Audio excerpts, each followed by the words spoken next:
Welcome back to Onevestor. ഇന്നത്തെ എപ്പിസോഡിൽ ഞാൻ മ്യൂച്വൽ ഫണ്ട്സിൻ്റെ അഡ്വാൻറ്റേജസും ഡിസഡ്വാൻറ്റേജസും ആണ് പറയാൻ ഉദ്ദേശിക്കുന്നത്.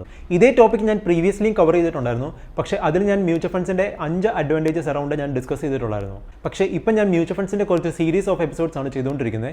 അതുകൊണ്ട് തന്നെയാണ് ഈ ടോപ്പിക്ക് ഡീറ്റെയിൽ ആയിട്ട് കവർ ചെയ്യാൻ തീരുമാനിച്ചത്. സോ ഇന്നത്തെ എപ്പിസോഡിൽ മ്യൂച്വൽ ഫണ്ട്സിൻ്റെ ഓൾമോസ്റ്റ് എല്ലാ അഡ്വാൻറ്റേജസും ഡിസഡ്വാൻറ്റേജസും ആണ് ഞാൻ ഡിസ്കസ് ചെയ്യുന്നത്. മ്യൂച്വൽ ഫണ്ടിൻ്റെ ആദ്യത്തെ അഡ്വാൻറ്റേജ് എന്ന് പറയുന്നത് മ്യൂച്വൽ ഫണ്ടിൽ ആർക്ക് വേണമെങ്കിലും ഇൻവെസ്റ്റ് ചെയ്യാം എന്നുള്ളതാണ്.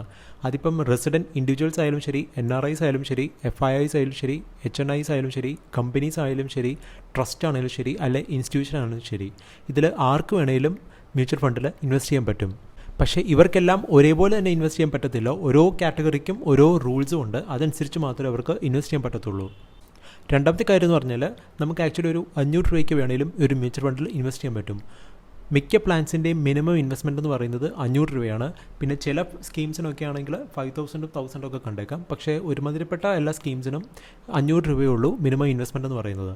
മൂന്നാമത്തെ കാര്യം എന്ന് പറയുന്നത് മ്യൂച്വൽ ഫണ്ട്സ് എന്ന് പറയുന്നത് വലിയ ഇൻവെസ്റ്റേഴ്സിന് മാത്രമല്ല ചെറിയ ഇൻവെസ്റ്റേഴ്സിനും പറ്റിയ ഒരു അസറ്റ് ക്ലാസ് ആണ്. അതിൻ്റെ റീസൺ എന്ന് പറഞ്ഞാൽ ഞാൻ നേരത്തെ പറഞ്ഞ പോലെ തന്നെ മ്യൂച്വൽ ഫണ്ട് സ്റ്റാർട്ട് ചെയ്യാനായിട്ട് നമുക്ക് 500 രൂപ മതി. ഈ ഒരു ഫ്ലെക്സിബിലിറ്റി വളരെ കുറച്ച് അസറ്റ് ക്ലാസ്സസിൽ മാത്രമേ ഉള്ളൂ. നാലാമത്തെ കാര്യം എന്ന് പറഞ്ഞാൽ മ്യൂച്വൽ ഫണ്ട്സിൽ കുറേ ഓപ്ഷൻസ് ഉണ്ട്. അതായത് ഓരോരുത്തർക്കും അവരവരുടെ റിസ്ക് പ്രൊഫൈൽ അനുസരിച്ച് മാത്രം ഇൻവെസ്റ്റ് ചെയ്താൽ മതി. ഇപ്പോൾ ഫോർ എക്സാമ്പിൾ നിങ്ങൾക്ക് ഇക്വിറ്റിയിലാണ് ഇൻവെസ്റ്റ് ചെയ്യാൻ താല്പര്യമെങ്കിൽ ഇക്വിറ്റി ഫണ്ടിൽ ഇൻവെസ്റ്റ് ചെയ്യാം. അതുപോലെ ഇച്ചിരി കൂടെ സേഫായിട്ട് നിൽക്കാനാണ് താല്പര്യമെങ്കിൽ ഡെറ്റ് ഫണ്ട്സിൽ ഇൻവെസ്റ്റ് ചെയ്യാം. ഇതിൻ്റെ രണ്ടിൻ്റെ ഒരു മിക്സാണ് നിങ്ങൾക്ക് ആവശ്യമുണ്ടെന്നുണ്ടെങ്കിൽ ബാലൻസ് ഫണ്ടിൽ ഇൻവെസ്റ്റ് ചെയ്യാം. അഞ്ചാമത്തെ കാര്യം എന്ന് പറഞ്ഞാൽ മ്യൂച്വൽ ഫണ്ട്സ് ഓഫർ ചെയ്യുന്ന ടാക്സ് സേവർ പ്ലാൻസ് എന്ന് പറഞ്ഞാൽ ഭയങ്കര അട്രാക്റ്റീവ് ആണ്. കാരണം അതിൻ്റെ ലോക്കിൻ എന്ന് പറയുന്നത് 3 വർഷം മാത്രമേ ഉള്ളൂ. ബാക്കിയുള്ള ഏതൊരു ടാക്സ് സേവർ പ്ലാൻ എടുത്താലും അതിൻ്റെ ലോക്കിൻ എന്ന് പറഞ്ഞാൽ 5 മുതൽ 15 വർഷം വരെയാണ് അതിൻ്റെ ടൈം പീരീഡ് എന്ന് പറയുന്നത്. ആറാമത്തെ കാര്യം എന്ന് പറഞ്ഞാൽ മ്യൂച്വൽ ഫണ്ട്സ് പ്രൊവൈഡ് ചെയ്യുന്നത് ഇൻഫ്ലേഷൻ അഡ്ജസ്റ്റ് ചെയ്തിട്ടുള്ള റിട്ടേൺസ് ആണ്. നമ്മളിപ്പോൾ ഒരു ഫിക്സഡ് ഡെപ്പോസിറ്റ് ഇൻവെസ്റ്റ് ചെയ്യുകയാണെങ്കിൽ ഒരു 8% നമുക്ക് ഇതിൻ്റെ അകത്ത് റിട്ടേൺ കിട്ടുവാണെങ്കിൽ ഇൻഫ്ലേഷൻ ഇപ്പം 6% ആണെങ്കിൽ നമ്മുടെ ആക്ച്വൽ റിട്ടേൺ എന്ന് പറയുന്നത് ശരിക്കും അവിടെ 2% ഉള്ളൂ.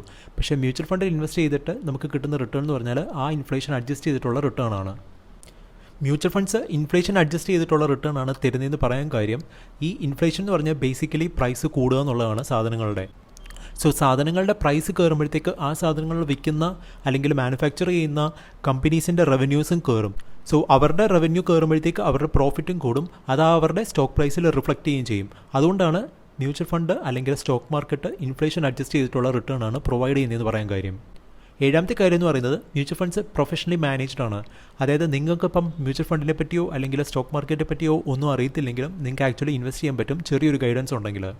അതുപോലെ ഒരിക്കൽ ഇൻവെസ്റ്റ് ചെയ്ത് കഴിഞ്ഞിട്ട് നിങ്ങൾക്ക് സ്റ്റോക്ക് മാർക്കറ്റോ അല്ലെങ്കിൽ നിങ്ങളുടെ പോർട്ട്ഫോളിയോ ട്രാക്ക് ചെയ്യേണ്ട ആവശ്യമില്ല.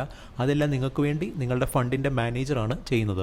എട്ടാമത്തെ കാര്യം എന്ന് പറഞ്ഞാൽ റിസ്ക് ഡിവേഴ്സിഫിക്കേഷൻ ആണ്.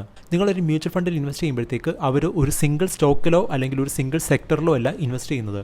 അവർ മൾട്ടിപ്പിൾ സ്റ്റോക്സിലും മൾട്ടിപ്പിൾ സെക്ടേഴ്സിലുമാണ് അവർ ഇൻവെസ്റ്റ് ചെയ്യുന്നത്.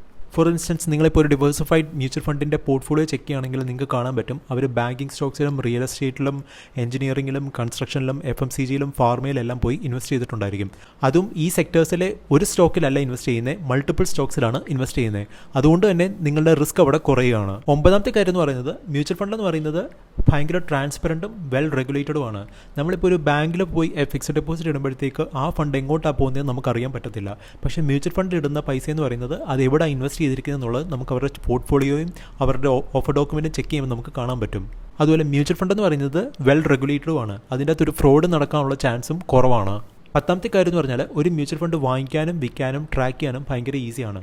അതിന് സ്റ്റോക്ക് മാർക്കറ്റിനെ പറ്റിയുള്ള നോളജോ അല്ലെങ്കിൽ മ്യൂച്വൽ ഫണ്ടിൻ്റെ A to Z അറിയേണ്ട കാര്യവും ഇല്ല. 11ാമത്തെ കാര്യം എന്ന് പറഞ്ഞാൽ നമുക്ക് മ്യൂച്വൽ ഫണ്ട്സ് സ്വിച്ചിങ് ഫെസിലിറ്റി തരുന്നുണ്ട്. അതായത് നിങ്ങളിപ്പം ഒരു മ്യൂച്വൽ ഫണ്ടിൻ്റെ ഇക്വിറ്റി ഫണ്ടിലാണ് ഇൻവെസ്റ്റ് ചെയ്തിരിക്കുന്നതെങ്കിൽ നിങ്ങൾക്ക് 6 മാസം കഴിഞ്ഞിട്ട് വേണമെങ്കിൽ അത് ഡെറ്റ് ഫണ്ടിലോട്ട് സ്വിച്ച് ചെയ്യാൻ പറ്റും. അതുപോലെ ഇപ്പം ഡെറ്റ് ഫണ്ടിലാണ് ഇൻവെസ്റ്റ് ചെയ്തിരിക്കുന്നതെങ്കിൽ നിങ്ങൾക്ക് എപ്പോൾ വേണമെങ്കിലും അത് ഇക്വിറ്റി ഫണ്ടിലോട്ടും സ്വിച്ച് ചെയ്യാൻ പറ്റും. ഓരോ ഫണ്ടിൻ്റെയും സ്വിച്ചിങ് ടേംസും അതുപോലെ സ്വിച്ച് ചെയ്യുമ്പോൾ നമുക്ക് വന്നേക്കാവുന്ന ചാർജസും ഡിഫറൻ്റ് ആയിരിക്കും. അതൊരു സ്കീം അനുസരിച്ചിരിക്കും. 12ാമത്തെ കാര്യം എന്ന് പറഞ്ഞാൽ ലിക്വിഡിറ്റിയാണ്.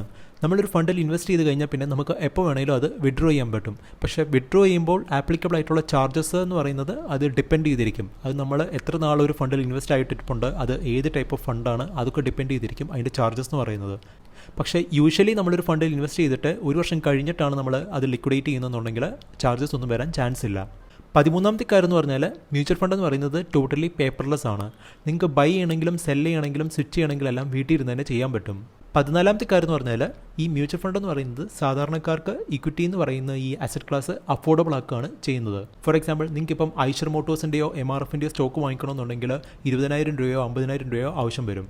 പക്ഷേ നിങ്ങൾക്കിപ്പം ഈ 2 സ്റ്റോക്കുകളും ഹോൾഡ് ചെയ്യുന്ന ഒരു മ്യൂച്വൽ ഫണ്ട് വാങ്ങിക്കാനായിട്ട് നിങ്ങൾക്ക് 500 രൂപയോ 1000 രൂപയോ വരത്തുള്ളൂ. 15ാമത്തെ കാര്യം എന്ന് പറഞ്ഞാൽ നിങ്ങൾക്ക് നിങ്ങളുടെ ഫേവറേറ്റ് കമ്പനീസിലെല്ലാം ഇൻവെസ്റ്റ് ചെയ്യാനായിട്ട് ഒരു സിംഗിൾ ഇൻവെസ്റ്റ്മെൻറ്റ് മതി.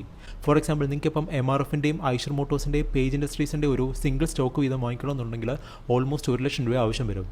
പക്ഷേ ഈ സ്റ്റോക്കുകളൊക്കെ ഹോൾഡ് ചെയ്യുന്ന ഒരു മ്യൂച്വൽ ഫണ്ട് വാങ്ങിക്കാനായിട്ട് നിങ്ങൾക്ക് ഒരു പക്ഷേ 500 രൂപയോ 1000 രൂപയോ മതിയാവും. 16ാമത്തെ കാര്യം എന്ന് പറഞ്ഞാൽ ഒരു മ്യൂച്വൽ ഫണ്ട് ആവറേജ് ചെയ്യുക എന്ന് പറയുന്നത് ഭയങ്കര ഈസിയും സെൻസിബിളുമാണ്, അതും ഒരു ബെയർ മാർക്കറ്റിൽ. മറിച്ച് നിങ്ങളൊരു ഇൻഡിവിജ്വൽ സ്റ്റോക്കാണ് ഒരു ബെയർ മാർക്കറ്റിൽ ആവറേജ് ചെയ്യുന്നതെങ്കിൽ അതിൻ്റെ റിസൾട്ട് എന്താവുമെന്ന് പറയാൻ പറ്റത്തില്ല. അതിൻ്റെ എക്സാമ്പിൾസ് ആണ് ഇപ്പം യെസ് ബാങ്കും DHFL ഒക്കെ. ഒരു മ്യൂച്വൽ ഫണ്ട് നിങ്ങൾ ആവറേജ് ചെയ്യുമ്പോൾ സംഭവിക്കുന്നത് പറഞ്ഞാൽ നിങ്ങളിപ്പോൾ ഒരു 10,000 റുപ്പീസ് ആയിരിക്കും ആദ്യം ഇൻവെസ്റ്റ് ചെയ്ത്, അത് കഴിഞ്ഞ് വീണ്ടും ഒരു 10,000 റുപ്പീസ് ഇൻവെസ്റ്റ് ചെയ്യുകയാണെങ്കിൽ ആ മ്യൂച്വൽ ഫണ്ടിൻ്റെ അകത്ത് ഏതൊക്കെ സ്റ്റോക്സ് ആണോ ഹോൾഡ് ചെയ്തിരിക്കുന്നത് ആ സ്റ്റോക്സിലോട്ടെല്ലാം വീണ്ടും അതേ പെർസെൻറ്റേജ് തന്നെയാണ് വീണ്ടും ഇൻവെസ്റ്റ്മെൻറ്റ് വരുന്നത്. പക്ഷേ നിങ്ങളിപ്പം ഇൻഡിവിജ്വലി ആണ് ഇൻവെസ്റ്റ് ചെയ്യുന്നതെങ്കിൽ, ഇപ്പം ഞാൻ നേരത്തെ പറഞ്ഞിരുന്നു, നിങ്ങളിപ്പം യെസ് ബാങ്കും അല്ലെങ്കിൽ DHFL ഒക്കെയാണ് ഇൻവെസ്റ്റ് ചെയ്തിരിക്കുന്നതെങ്കിൽ ഒരു ബെയർ മാർക്കറ്റിൽ നിങ്ങൾ വീണ്ടും ആ സ്റ്റോക്ക് തന്നെ പർച്ചേസ് ചെയ്യുകയാണെങ്കിൽ നിങ്ങളുടെ ഫൈനൽ റിട്ടേൺസിനെ അത് ഭയങ്കരമായിട്ട് ബാധിക്കും. കാരണം ആ സ്റ്റോക്കൊക്കെ വീണ്ടും താഴോട്ട് തന്നെയാണ് പോകുന്നതെങ്കിൽ നിങ്ങളുടെ ഓവറോൾ റിട്ടേൺസിനെയാണ് അത് അഫക്റ്റ് ചെയ്യുന്നത്. പക്ഷേ ഒരു മ്യൂച്വൽ ഫണ്ടിലാവുമ്പം അതിൻ്റെ അകത്ത് ഇപ്പം 100 സ്റ്റോക്കായിരിക്കും ചിലപ്പോൾ അവർ ഹോൾഡ് ചെയ്യുന്നത്, അതിലൊരു 10 സ്റ്റോക്ക് ഇതുപോലെ താഴോട്ട് പോയാലും ബാക്കി സ്റ്റോക്ക് കയറിയാൽ മതി, അത് ഫൈനൽ റിട്ടേണിനെ അധികം ബാധിക്കത്തില്ല.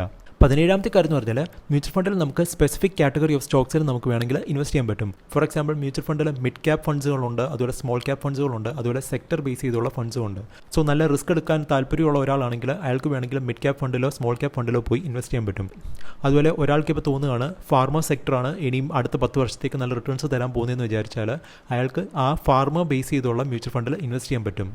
18ാമത്തെ കാര്യം എന്ന് പറഞ്ഞാൽ മ്യൂച്വൽ ഫണ്ട്സ് സെൻസെക്സിൻ്റെയും നിഫ്റ്റിയുടെയും റിട്ടേൺസോ അല്ലെങ്കിൽ അതിൽ കൂടുതലോ തരാനുള്ള ചാൻസ് എന്ന് പറയുന്നത് ഭയങ്കര കൂടുതലാണ് ലോങ് ടേമിൽ.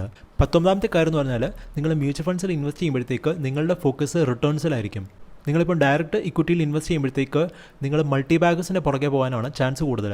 സോ അങ്ങനെ മൾട്ടി ബാഗേഴ്സ് തിരഞ്ഞ് ഒരു 10-20 സ്റ്റോക്സിലായിരിക്കും നിങ്ങൾ ഇൻവെസ്റ്റ് ചെയ്യുന്നത്. അതിൽ ചിലപ്പം 1-2 സ്റ്റോക്ക് മൾട്ടി ബാഗർ ആയാലും ബാക്കിയുള്ള സ്റ്റോക്സിൻ്റെ ലോസ് മാത്രം മതി. നിങ്ങളുടെ ഫൈനൽ റിട്ടേൺസ് എന്ന് പറയുന്നത് ശരിക്കും ബാങ്ക് റിട്ടേണിനേക്കാളും താഴെയായിരിക്കും. 20ാമത്തെ കാര്യം എന്ന് പറഞ്ഞാൽ ഒരു മ്യൂച്വൽ ഫണ്ട് നമ്മുടെ പോർട്ട്ഫോളിയോയെ ഒരു വലിയ ഡൗൺ സൈഡിൽ നിന്ന് ഒരു പരിധി വരെ പ്രൊട്ടക്റ്റ് ചെയ്യും. ഇപ്പോൾ നിങ്ങൾക്ക് സ്ക്രീനിൽ നോക്കുമ്പോൾ കാണാൻ പറ്റും, ഞാൻ നിഫ്റ്റിയുടെ പാസ്റ്റ് 3 ഇയർ റിട്ടേണും അതുപോലെ ആക്സിസിൻ്റെ ലോങ് ടേം ഇക്വിറ്റി ഫണ്ട് എന്ന് പറയുന്ന ടാക്സ് സേവർ പ്ലാനിൻ്റെയും പാസ്റ്റ് 3 ഇയർ റിട്ടേൺ ഇവിടെ കാണിച്ചിട്ടുണ്ട്.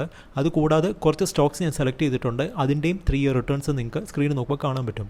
സോ നിങ്ങൾ കമ്പയർ ചെയ്യുമ്പോൾ കാണാൻ പറ്റും നിഫ്റ്റിയുടെ പാസ്റ്റ് 1 ഇയർ റിട്ടേൺ എന്ന് പറഞ്ഞാൽ 13%, 2 ഇയർ റിട്ടേൺ എന്ന് പറഞ്ഞാൽ 15%, 3 ഇയർ റിട്ടേൺ എന്ന് പറയുന്നത് 45%. സോ നിങ്ങൾക്ക് സ്ക്രീനിൽ നോക്കുമ്പോൾ കാണാൻ പറ്റും നിഫ്റ്റിയുടെയും ആക്സിസിൻ്റെ ഈ മ്യൂച്വൽ ഫണ്ടിൻ്റെയും റിട്ടേൺസ് എന്ന് പറഞ്ഞാൽ ഏകദേശം സെയിം ആണ്.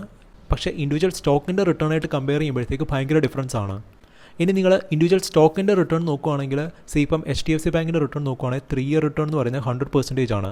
പക്ഷേ നിഫ്റ്റിയുടെ റിട്ടേൺ എന്ന് പറയുന്നത് 50% ഉള്ളൂ. അതായത് ഓൾമോസ്റ്റ് ഡബിൾ റിട്ടേൺ ആണ് HDFC ബാങ്ക് പ്രൊവൈഡ് ചെയ്തിരിക്കുന്നത്. ഇനി L&Tയുടെ റിട്ടേൺ നോക്കുകയാണെങ്കിൽ അത് ആക്ച്വലി നിഫ്റ്റിയെക്കാളും ആക്സിസിൻ്റെ ഈ ലോങ് ടേം ഇക്വിറ്റി ഫണ്ടിനേക്കാളും കുറവാണ്. പക്ഷേ L&T എന്ന് പറയുന്നത് നിങ്ങൾക്കറിയാം അതൊരു വലിയ കമ്പനിയാണ്, പ്രോഫിറ്റ് മേക്കിംഗ് കമ്പനിയാണ്, ഗ്രോത്ത് ഉള്ള കമ്പനിയുമാണ്. എന്നിട്ടും ആ കമ്പനിക്ക് നിഫ്റ്റിയുടെ റിട്ടേൺസ് പോലും പ്രൊവൈഡ് ചെയ്യാൻ പറ്റിയിട്ടില്ല. ഇനി നമുക്ക് ബ്രിട്ടാനിയയുടെ റിട്ടേൺസ് നോക്കാം. അതെന്ന് പറയുന്നതും 1 ഇയർ റിട്ടേൺ എന്ന് പറയുന്നത് നിഫ്റ്റിയുടെ റിട്ടേൺ അത്രയും വന്നിട്ടില്ല. പക്ഷേ 2 ഇയർ റിട്ടേണും 3 ഇയർ റിട്ടേൺ എന്ന് പറയുന്നതും നിഫ്റ്റിയെക്കാളും നല്ല റിട്ടേൺസ് ആണ് പ്രൊവൈഡ് ചെയ്തിട്ടുള്ളത്. ഇനി റിലയൻസ് ആണെങ്കിൽ നിഫ്റ്റിയെക്കാളും നല്ല റിട്ടേൺ ആണ് പ്രൊവൈഡ് ചെയ്തിട്ടുള്ളത് കഴിഞ്ഞ 1 വർഷവും 2 വർഷവും 3 വർഷവും. ഇനി നിങ്ങൾ ITCയുടെ റിട്ടേൺ ചെക്ക് ചെയ്യുകയാണെങ്കിൽ അത് കഴിഞ്ഞ 1 ഇയർ എടുത്താലും 2 ഇയർ എടുത്താലും 3 ഇയർ എടുത്താലും നെഗറ്റീവ് റിട്ടേൺസ് ആണ് പ്രൊവൈഡ് ചെയ്തിട്ടുള്ളത്. ITC എന്ന് പറയുന്നത് 2008 മാർക്കറ്റ് ക്രാഷ് കഴിഞ്ഞപ്പോഴത്തേക്ക് ഏറ്റവും നല്ലതായിട്ട് പെർഫോം ചെയ്ത ഒരു സ്റ്റോക്കായിരുന്നു. അന്ന് മാർക്കറ്റ് 60% താഴെ പോയപ്പോഴും ITC മുകളിലോട്ടാണ് പോയത്. ആ സ്റ്റോക്കാണ് ഇപ്പം അണ്ടർ പെർഫോം ചെയ്തുകൊണ്ടിരിക്കുന്നത്. അതുപോലെ കൂടുതൽ സ്റ്റോക്സ് ഞാനിവിടെ മെൻഷൻ ചെയ്തിട്ടുണ്ട്. സോ നിങ്ങൾക്ക് കാണാൻ പറ്റും Infosys, SBI, IndusInd bank, ICICI bank, അതുപോലെ ഐഷർ മോട്ടോഴ്സ് ഒക്കെ. ഈ സ്റ്റോക്കുകളും അതിൻ്റെ റിട്ടേൺസും ഞാനിവിടെ കാണിക്കാൻ കാര്യം എന്ന് പറഞ്ഞാൽ ഈ സ്റ്റോക്കുകളിൽ ചിലത് നിഫ്റ്റിയെക്കാളും നല്ല റിട്ടേൺസ് പ്രൊവൈഡ് ചെയ്തിട്ടുണ്ട്, ബാക്കി സ്റ്റോക്സാണ് നിഫ്റ്റിയുടെ അത്ര റിട്ടേൺസ് തന്നിട്ടുമില്ല. സോ ഞാൻ പറഞ്ഞു വന്നതെന്ന് പറഞ്ഞാൽ നമ്മൾ ഇൻഡിവിജ്വലി സ്റ്റോക്സിൽ ഇൻവെസ്റ്റ് ചെയ്യുമ്പോഴത്തേക്ക് അതിപ്പം ഏത് സ്റ്റോക്കാണെങ്കിലും ശരി നമ്മൾ ഇൻവെസ്റ്റ് ചെയ്യുമ്പോഴത്തേക്ക് നമ്മുടെ എൻട്രി പ്രൈസ് കറക്റ്റ് അല്ല എന്നുണ്ടെങ്കിൽ നമ്മുടെ ലോങ് ടേം റിട്ടേൺസ് പറയുന്നത് ഭയങ്കര കുറവായിരിക്കും. ഒരു മ്യൂച്വൽ ഫണ്ടിൽ ഇൻവെസ്റ്റ് ചെയ്യുമ്പോഴത്തേക്ക് ഈ ഒരു പ്രശ്നം ഒരു പരിധി വരെ അവിടെ നമുക്ക് അവോയ്ഡ് ചെയ്യാൻ പറ്റും. കാരണം അവർ ഇൻവെസ്റ്റ് ചെയ്യുന്നത് ഒരു സെക്ടറിലോ ഒരു സ്റ്റോക്കിലോ അല്ല, അവർ പല സെക്ടേഴ്സിലുള്ള പല സ്റ്റോക്സിലാണ്. അതുകൊണ്ട് തന്നെ അതിൽ കുറച്ച് സ്റ്റോക്സ് ഇതുപോലെ പെർഫോം ചെയ്തില്ലെങ്കിലും ബാക്കിയുള്ള സ്റ്റോക്സ് ഡെലിവറി ചെയ്താൽ മതി. ഓവറോൾ റിട്ടേൺ എന്ന് പറയുന്നത് ഡീസൻ്റ് ആയിരിക്കും. 21ാമത്തെ കാര്യം എന്ന് പറഞ്ഞാൽ ഒരു മ്യൂച്വൽ ഫണ്ടിൽ ഇൻവെസ്റ്റ് ചെയ്യുമ്പോഴത്തേക്ക് നമുക്ക് ജങ്ക് സ്റ്റോക്സ് അവോയ്ഡ് ചെയ്യാൻ പറ്റും എന്നുള്ളതാണ്. നിങ്ങൾക്കിപ്പോൾ സ്ക്രീനിൽ നോക്കുമ്പോൾ കാണാൻ പറ്റും ഈ സ്റ്റോക്കുകളെല്ലാം തന്നെയും 80-99% താഴെ പോയ സ്റ്റോക്കുകളാണ്. ഞാൻ ജങ്ക് സ്റ്റോക്സ് എന്ന് ഉദ്ദേശിക്കുന്നത് പെന്നി സ്റ്റോക്സും അതുപോലെ 80-90% ടോപ്പിൽ നിന്ന് കറക്റ്റ് ചെയ്തിട്ടുള്ള സ്റ്റോക്സുകളുമാണ്.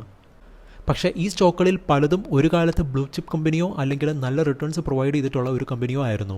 അതുകൊണ്ട് തന്നെ ഈ കമ്പനികളിലൊക്കെ തന്നെ പല മ്യൂച്വൽ ഫണ്ടും ഇൻവെസ്റ്റ് ചെയ്തിട്ടുണ്ട്. പക്ഷേ ഈ കമ്പനിക്ക് ഒരു ഫെയിലിയർ വന്നപ്പോഴത്തേക്ക് അവരൊക്കെ എക്സിറ്റ് ചെയ്ത് പോയിട്ടുമുണ്ട്. പക്ഷേ റീറ്റെയിൽ ഇൻവെസ്റ്റേഴ്സാണ് ഇങ്ങനെയുള്ള സ്റ്റോക്സിൽ ഇൻവെസ്റ്റ് ചെയ്ത് കഴിഞ്ഞാൽ പിന്നെ അവിടെ സ്റ്റക്കായി പോകാറാണ് പതിവ്. 22ാമത്തെ കാര്യം എന്ന് പറഞ്ഞാൽ മ്യൂച്വൽ ഫണ്ട്സ് നമുക്ക് SIP ഫെസിലിറ്റി തരുന്നു എന്നുള്ളതാണ്. SIPയുടെ മെയിൻ അഡ്വാൻറ്റേജസ് എന്ന് പറയുന്നത് ഇതൊക്കെയാണ്. അതിൽ ആദ്യത്തെ കാര്യം എന്ന് പറഞ്ഞാൽ ആവറേജിംഗ് എന്ന് പറയുന്നത് ഭയങ്കര ഈസിയും എഫക്റ്റീവ് ആവും എന്നുള്ളതാണ്. രണ്ടാമത്തെ കാര്യം എന്ന് പറഞ്ഞാൽ SIP ത്രൂ ഇൻവെസ്റ്റ് ചെയ്യുമ്പോഴത്തേക്ക് നമുക്ക് മാർക്കറ്റിൻ്റെ ലെവൽ ഏതാണെന്നുള്ളത് നമുക്ക് നോക്കേണ്ട കാര്യമില്ല. മാർക്കറ്റ് ഇപ്പം ഓൾ ടൈം ഹൈയിലായാലും ശരി അല്ലെങ്കിൽ 52 വീക്ക് ലോയിലായാലും ശരി SIP സ്റ്റാർട്ട് ചെയ്യാനായിട്ട് അതൊരു തടസ്സമല്ല. മൂന്നാമത്തെ കാര്യം എന്ന് പറഞ്ഞാൽ ഒരു ലോങ് ടേം ഗോളിന് വേണ്ടിയിട്ട് ഇൻവെസ്റ്റ് ചെയ്ത് തുടങ്ങാനായിട്ട് പറ്റിയ ഒരു ഇൻസ്ട്രുമെൻറ്റും SIP ആണ്. ഫോർ എക്സാമ്പിൾ നിങ്ങൾക്ക് ഇപ്പം ഒരു 20 വർഷം കഴിഞ്ഞിട്ട് ഒരു വീട് വെക്കാൻ താല്പര്യമുണ്ടെങ്കിൽ ഇന്നേ അതിന് പ്ലാൻ ചെയ്തിട്ട് ഒരു ഇൻവെസ്റ്റ്മെൻറ്റ് സ്റ്റാർട്ട് ചെയ്യാവുന്നതാണ്. നാലാമത്തെ കാര്യം എന്ന് പറഞ്ഞാൽ SIP നിങ്ങളുടെ ഡെയിലി എക്സ്പെൻസിനെ അധികം ബാധിക്കാൻ ചാൻസ് ഇല്ല. കാരണം നിങ്ങൾക്ക് 500 രൂപ ഉണ്ടെങ്കിലും ഒരു SIP സ്റ്റാർട്ട് ചെയ്യാൻ പറ്റും. അഞ്ചാമത്തെ കാര്യം എന്ന് പറഞ്ഞാൽ SIP നിങ്ങൾ ഒരു ഡിസിപ്ലിൻഡ് ഇൻവെസ്റ്റർ ആക്കാനുള്ള ചാൻസ് ഭയങ്കര കൂടുതലാണ്. ആറാമത്തെ കാര്യം എന്ന് പറഞ്ഞാൽ നിങ്ങൾ മാർക്കറ്റിൻ്റെ ഓൾ ടൈം ഹൈയിലാണ് വലിയൊരു എമൗണ്ട് ഇൻവെസ്റ്റ് ചെയ്യുന്നുണ്ടെങ്കിൽ നിങ്ങൾക്ക് ചിലപ്പം കുറേ വർഷങ്ങൾ എടുക്കുമായിരിക്കും നല്ലൊരു റിട്ടേൺസ് അതിൽ നിന്ന് കിട്ടാനായിട്ട്. ഫോർ എക്സാമ്പിൾ 2008 പീക്കിൽ വലിയൊരു എമൗണ്ട് ഏതെങ്കിലും ഒരു മ്യൂച്വൽ ഫണ്ടിൽ ഇൻവെസ്റ്റ് ചെയ്ത ഒരാൾക്ക് ഒരു 5 വർഷമെങ്കിലും എടുത്ത് കാണുമായിരിക്കും നല്ലൊരു റിട്ടേൺസ് അതിൽ നിന്ന് കിട്ടാനായിട്ട്. ഏഴാമത്തെ കാര്യം എന്ന് പറയുന്നത് SIP എന്ന് പറയുന്നത് നമുക്ക് വീക്ക്ലിയോ മന്ത്ലിയോ ക്വാർട്ടർലിയോ നമുക്ക് ചെയ്യാൻ പറ്റും. ഇത്രയും കാര്യങ്ങളാണ് മ്യൂച്വൽ ഫണ്ടിൻ്റെ അഡ്വാൻറ്റേജസ് എന്ന് പറയുന്നത്. മ്യൂച്വൽ ഫണ്ടിൻ്റെ ഡിസഡ്വാൻറ്റേജസ് എന്ന് പറയുന്നത് ഇതൊക്കെയാണ്. അതിൽ ആദ്യത്തെ കാര്യം എന്ന് പറഞ്ഞാൽ ഒരു മ്യൂച്വൽ ഫണ്ടിൽ ഇൻവെസ്റ്റ് ചെയ്യുമ്പോഴത്തേക്ക് നമുക്കവിടെ റിട്ടേൺസ് ഗ്യാരണ്ടീഡ് അല്ല എന്നുള്ളതാണ്. അതിപ്പം ഏത് ഫണ്ട് ആയിക്കോട്ടെ, ഇക്വിറ്റി ഫണ്ട് ആയിക്കോട്ടെ, ഡെറ്റ് ഫണ്ട് ആയിക്കോട്ടെ, അല്ലെങ്കിൽ ബാലൻസ് ഫണ്ട് ആയിക്കോട്ടെ, നമുക്ക് പറയാൻ പറ്റത്തില്ല 10 വർഷം കഴിയുമ്പം നമുക്ക് ഇത്ര റിട്ടേൺ കിട്ടും അല്ലെങ്കിൽ 5 വർഷം കഴിയുമ്പം ഇത്ര റിട്ടേൺ കിട്ടും എന്നുള്ളത്. പക്ഷേ ഒരു ഫിക്സഡ് ഡെപ്പോസിറ്റ് ഇടുമ്പോഴത്തേക്കും നമുക്ക് തന്നെ കാൽക്കുലേറ്റ് ചെയ്യാൻ പറ്റും അത് മെച്യൂർ ആകുമ്പോൾ നമുക്ക് എത്ര രൂപ കിട്ടും എന്നുള്ളത്.